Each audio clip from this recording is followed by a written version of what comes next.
Hello to all students. आज का हमारा टॉपिक है सोशल ऑर्गेनाइजेशन या सामाजिक संगठन।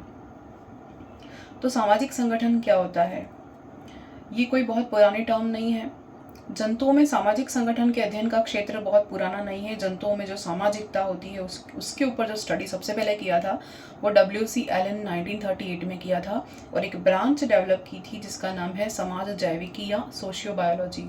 इसके बाद एक वैज्ञानिक आए जर्मन 1974। उन्होंने समूह का सामाजिक संगठन जो होता है वो किस पर डिपेंड करता है ये बताया है, कौन कौन से फैक्टर यहाँ पर मेजरली इफेक्ट करते हैं। तो कोई भी सोशल ऑर्गेनाइजेशन है उसके अंदर कोई ग्रुप है तो उस ग्रुप का जो मेंबर होते हैं उन मेंबर्स की नंबर यानी कि उन सदस्यों की संख्या, उनकी एज, उनका सेक्स, अनुपात और लिंगानुपात और भोजन की अवेलेबिलिटी है और फूड एफिशिएंसी है कि नहीं, मतलब इनफ मात्रा में फूड प्रेजेंट है कि नहीं, और डिस्ट्रीब्यूशन पर डिपेंड करते हैं। मतलब कि जो समूह का सामाजिक संगठन है वो समूह के कुल सदस्यों की संख्या, उम्र, लिंग, अनुपात और भोजन की उपलब्धता, पर्याप्तता और वितरण पर निर्भर करते हैं। इसके अलावा जो है शिकार का दबाव भी होता है, आवास यानी हैबिटेट को फाइंड करना, फिर पेयरिंग करने की जो टेंडेंसी होती है वो भी यहाँ पर इम्पॉर्टेंट फैक्टर है एक सोशल ऑर्गेनाइजेशन के अंदर किसी भी ग्रुप को सरवाइव करने के लिए। इसके बाद एक साइंटिस्ट आए इलेवर्स 1927। इन्होंने दो टर्म को यहाँ पर इंट्रोड्यूस किया, डिफरेंस बताया कि जो एग्रीगेशन या झुंड हम कहते हैं दूसरा है समूह या एसोसिएशन, इन दोनों में डिफरेंस को बताया। तो ग्रुप या एसोसिएशन या समूह क्या होते हैं? ग्रुप या एसोसिएशन या समूह जो होते हैं वो बाह्य कारकों के प्रभाव में अस्थायी मिलन का होना मानते हैं या एकत्र होना मानते हैं। यानी एक्सटर्नल फैक्टर्स के प्रभाव में या उनके अगेंस्ट अगर कोई स्पेशीज के लोग अस्थायी मिलन कर रहे हैं या अस्थायी एकत्र हो रहे हैं, या हम कहेंगे कि जो परमानेंट एसोसिएशन नहीं होता उसको हम कहते हैं ग्रुप या समूह या एसोसिएशन। किसी बाह्य कारक के प्रभाव में आकर मिलना कुछ टाइम के लिए जो कि परमानेंट नहीं होता।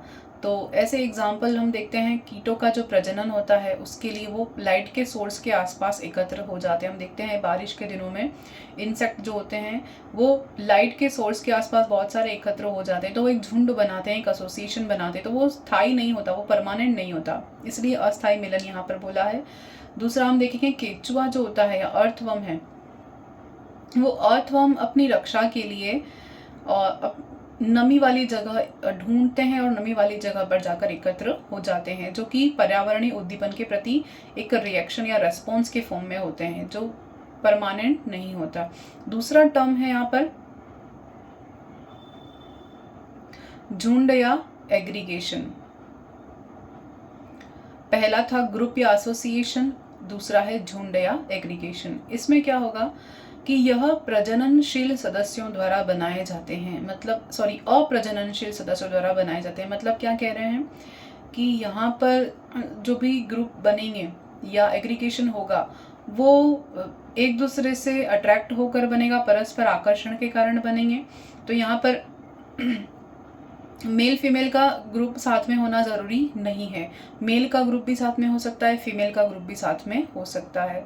तो ऐसा एसोसिएशन या एग्रीगेशन या ऐसा अक्यूमुलेशन हम कहेंगे जो कि अप्रजननशील यानी नॉन प्रोडक्टिव मेंबर्स के द्वारा बनाए जाते हों, उन्हें हम एग्रीगेशन कहेंगे। जैसे कि मछलियों का झुंड है यानी स्कूल ऑफ फिशेस कहेंगे, फिर विल्डेवेस्ट ज़ेब्रा उनके हर्ड्स जो होते हैं, तो इसको हम सर्वाइवल ग्रुप भी कह सकते हैं, क्योंकि ये आवश्यक नहीं है कि ये सिर्फ प्रोडक्टिव जो ग्रुप हैं उन वही साथ में रहे, यानी मेल फीमेल का एग्रीगेशन हो, ये ज़रूरी नहीं है।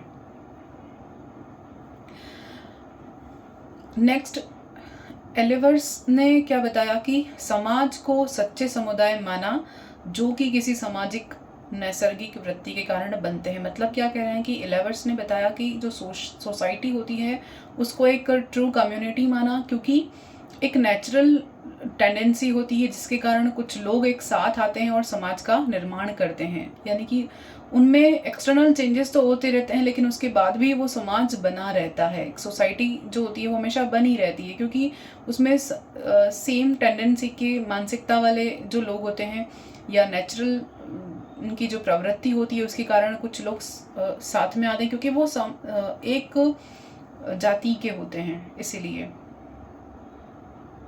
तो जो सामाजिक जीवन है उसका आधार सदस्यों के बीच इंटरेक्शन है, यानी कि मेंबर्स हैं वो आपस में क्या करेंगे, इंटरेक्शन करेंगे, जो कि किसके लिए होगा, फूड के लिए होगा, वाटर के लिए, मतलब एक दूसरे की रख रखाव के हिसाब से हम, या एक दूसरे को कुछ लेन देन के आधार पर निर्भर करता है। विनिमय पर आधारित कहा है, मतलब लेन देन के आधार पर। तो इंटरेक्शन किसी भी फॉर्म में किसी भी कारण से हो सकता है। फिर एक साइंटिस्ट हैं टिनबर्जन, निको टिनबर्जन, इन्होंने क्या कहा कि किसी जाति के एक सदस्य का उसी जाति के अन्य सदस्य के साथ होने वाले कोई भी इंटरेक्शन क्या कहलाएगी, सामाजिक व्यवहार कहलाएगी। यानी कि कोई स्पेशीज है, उसके एक मेंबर अपनी ही जाति के किसी अन्य सदस्य के साथ किसी भी तरह का कोई इंटरेक्शन कर रहे हैं, अंतः क्रिया कर रहे हैं, तो वो क्या कहा जाएगा, उसे हम सोशल बिहेवियर कहेंगे या सामाजिक व्यवहार कहेंगे।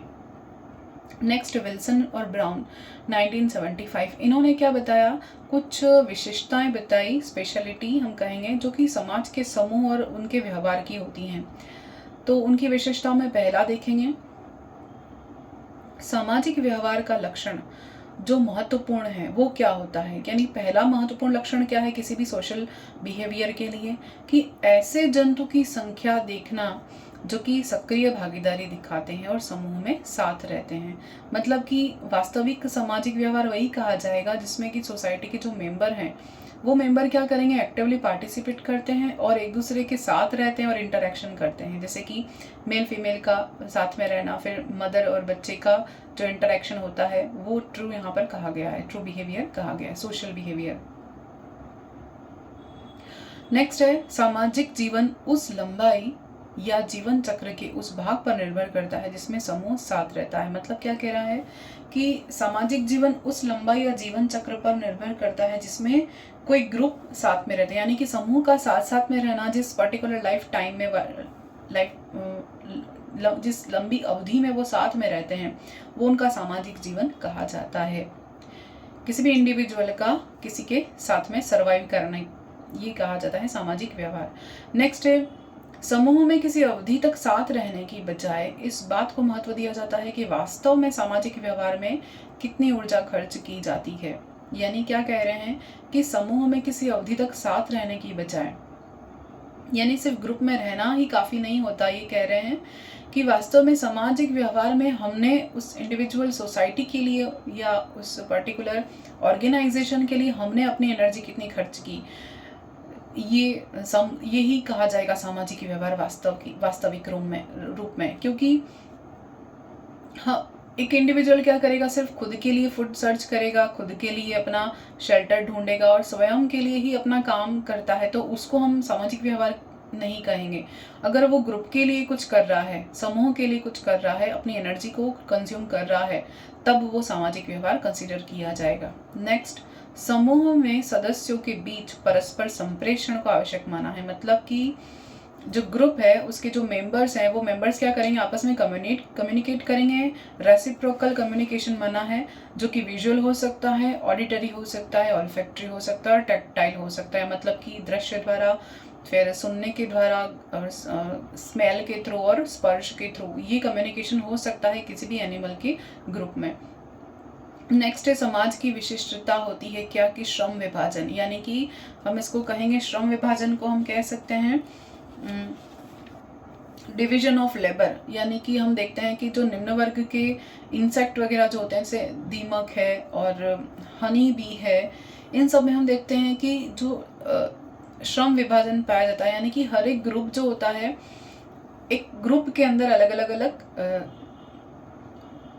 और सब ग्रुप बन जाते हैं, जो क्या करते हैं, सबका जो काम है वो डिवाइड होता है। हर कोई अपना ही काम करेगा, दूसरों का काम नहीं करेगा। यानी कि उनका स्पेसिफिक काम जो होता है वो डिवाइड होता है। इसको हम कहते हैं, ये समाज की विशिष्टता होती है। यानी कि हर कोई हर काम नहीं करता, एक सबको हम लोकेट कर सकते हैं अलग अलग कि पर्टिकुलर टास्क देकर। नेक्स्ट, पीढ़ी अति व्यापन, यानी कि परिवार का साथ रहना, माता पिता का अपने बच्चों की देखभाल करना, उनके बच्चों की देखभाल करना। तो ये क्या है, पीढ़ी ओवरलैपिंग, यानी कि जनरेशन ओवरलैपिंग भी समाज का एक गुण है या विशिष्टता है। नेक्स्ट, यह समाज के उच्चतम स्तर को दिखाता है, यानी ये वाला जो पॉइंट है वो सबसे हायर लेवल को शो करेगा किसी भी सोसाइटी के अंदर रहने वाले सदस्यों के लिए। तो वो टर्म है एल्ट्रुइज्म या एल्ट्रिस्टिक बिहेवियर। इस बिहेवियर में क्या होता है कि कोई भी ऑर्गेनिज्म है, इंडिविजुअल है, वो अपने ग्रुप के लोगों की अच्छी सर्वाइवलशिप के लिए या उनके उस ग्रुप की, उस निवाह की, उस कॉलोनी के भले के लिए, उनकी भलाई के लिए और उनके लाभ के लिए अपने आप को क्या करेगा, सेक्रीफाइस कर देगा।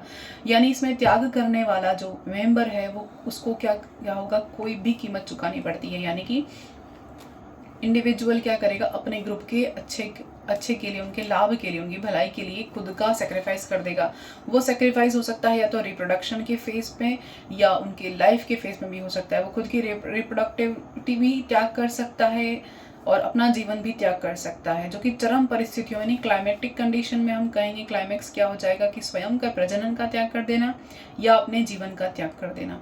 यानी कि निवाह की रक्षा के लिए, निवाह की भलाई के लिए, निवाह के ग्रो के लिए खुद का इंडिविजुअल अपना सेक्रीफाइस कर देता है।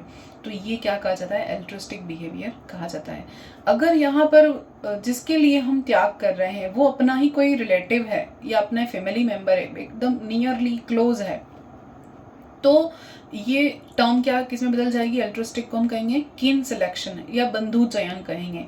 यानी कि अपने निवाह में अपने ही फैमिली मेंबर्स के भले के लिए, उनके अच्छे सर्वाइवल के लिए हम अपनी रिप्रोडक्टिव रेट को कम कर देंगे, अपने खुद की लाइफ का त्याग कर देंगे। तो ये क्या कहा जाता है, किन सिलेक्शन कहा जाता है या बंधु चयन कहा जाता है। यानी जैसे निवाह में यानी ग्रुप में रहने वाले जो एनिमल्स हैं, छोटे छोटे इंसेक्ट्स हैं, जैसे दीमक है, चींटियां हैं, हनी बी है, ये क्या करेंगे, स्वयं के अस्तित्व या प्राकृतिक वर्ण के नियम के विरुद्ध जाकर क्या करेंगे, स्वयं के लिए नहीं जीते हैं और निवाह की रक्षा के लिए जीते हैं।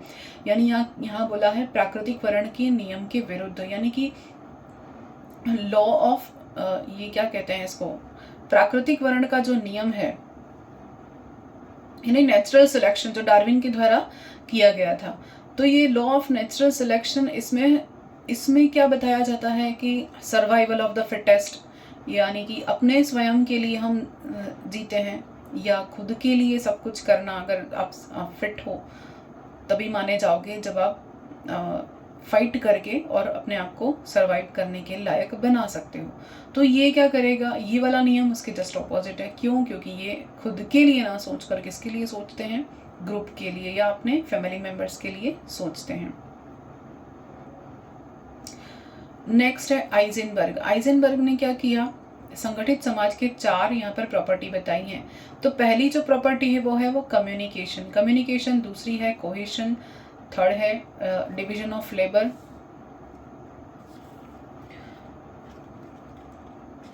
ये प्रॉपर्टी बताई गई है, और फोर्थ है परमानेंस एंड इम्परमेबिलिटी, यानी कि स्थायित्व और अभेद्यता।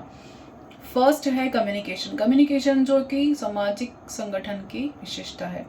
सभी संगठित समाजों में किसी प्रकार की जटिल संप्रेषण प्रणाली पाई जाती है, यानी कि जितने भी ऑर्गेनाइजेशन है या सोशल ऑर्गेनाइजेशन है उसमें एक बहुत ही टिपिकल या कॉम्प्लेक्सिव कम्युनिकेशन की जो है सिस्टम यहाँ पर पाई जाती है।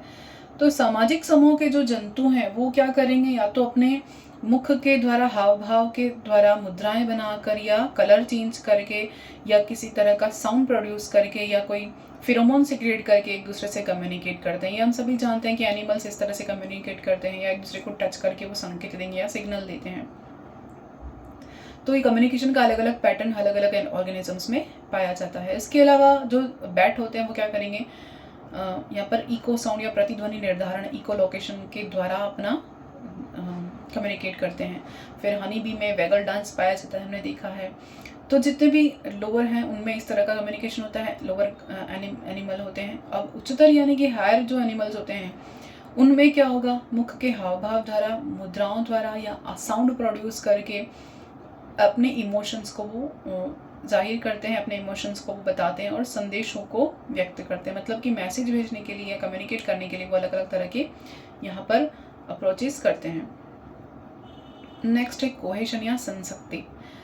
कोहेशन में क्या है, एक समाज बनाने वाले बहुत ही निकट रहने की कोशिश करते हैं, यानी कि एक समाज बनाने वाले जो सदस्य होते हैं वो क्या करेंगे, एक दूसरे के हमेशा पास रहने की कोशिश करेंगे, यानी ग्रुप में रहने की कोशिश करेंगे, जिसको हम प्राइड ऑफ लॉयन कहते हैं, है ना। मधुमक्खियों के छत्ते में रहना, एक साथ रहना, फिर हिरण का झुंड में रहना और भेड़ियों को टोली में रहना, और बबून जो होते हैं वो झुंड में एक साथ घूमना और रहना पसंद करते हैं। यानी कि जितने भी ऑर्गेनिजम्स हैं वो क्या करेंगे, एक दूसरे के साथ रहना पसंद करते हैं। साथ रहना, साथ घूमना, एक ग्रुप में रहना, वो हमेशा ये ट्राई करेंगे कि क्यों, क्योंकि सुरक्षा की दृष्टि से ये अच्छा है। और जो एडल्ट मेल और जो प्रभावी नर होते हैं वो क्या करेंगे, बबून में जो फीमेल होती हैं उनके केंद्र में मेल रहते हैं और उप प्रभावी नर आगे और पीछे रहते हैं। यानी ये क्या करेंगे, जोखिम वाले स्थानों में रहते हैं, यानी कि सुरक्षा की दृष्टि से मेल जो होते हैं वो आगे के पीछे रहते हैं उस ग्रुप के। फिर नेक्स्ट है डिवीजन ऑफ लेबर, यानी श्रम या कार्य का विभाजन। तो एक ऑर्गेनाइज्ड जो सोसाइटी होती है उसमें क्या होगा, अलग अलग स्टेटस वाले जितने एनिमल्स होते हैं, अलग अलग सेक्सेस वाले, यानी अलग अलग लिंग वाले जो एनिमल्स हैं, अलग अलग एज ग्रुप के जो सदस्य हैं, वो क्या करेंगे, समाज को बनाए रखने के लिए उनकी अलग अलग अलग भूमिका होती है, यानी सबका कोई न कोई यहाँ पर रोल होता है। जैसे बबून और मकाक में हम पढ़ेंगे कि युवा जो मेल होते हैं वो ग्रुप के आगे रहेंगे और कुछ पीछे रहते हैं, और ये आगे और पीछे रहकर क्या करेंगे, रखवाली करेंगे उस ग्रुप की।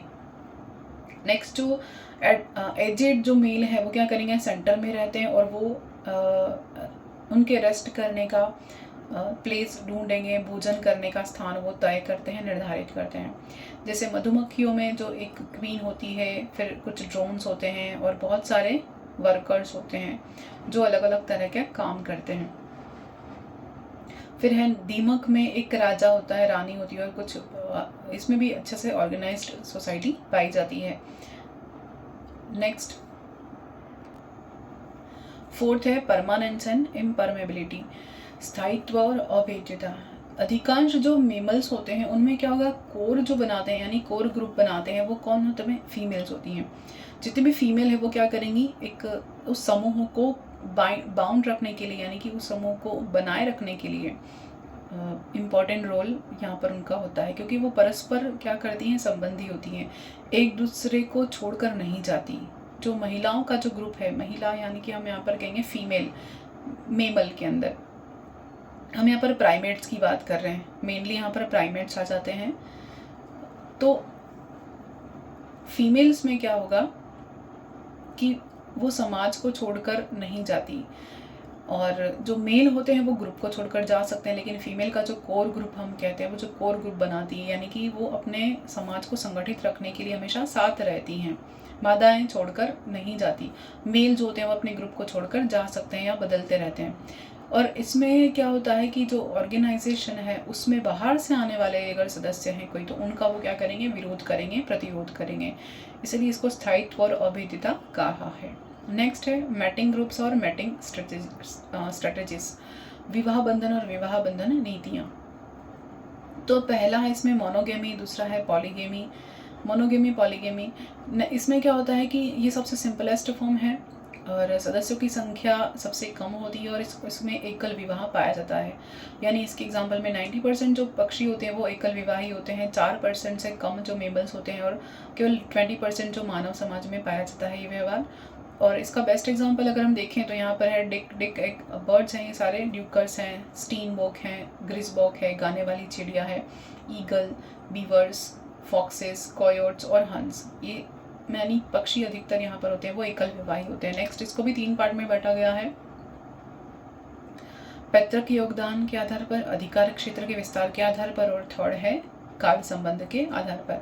तो पैतृक योगदान के आधार पर भी 3 पार्ट में बांटा है। पहला है फैकल्टेटिव मोनोगेमी, यानी कि ऐसे ग्रुप में जो फीमेल है उसकी फीमेल की तुलना में मेल का जो पार्टिसिपेशन है अपने बच्चों को टेक केयर करने का वो कम हो जाएगा, यानी कि वैविक हंस और वुडकॉक, इनमें एग्जाम्पल ये देखने को मिलते हैं।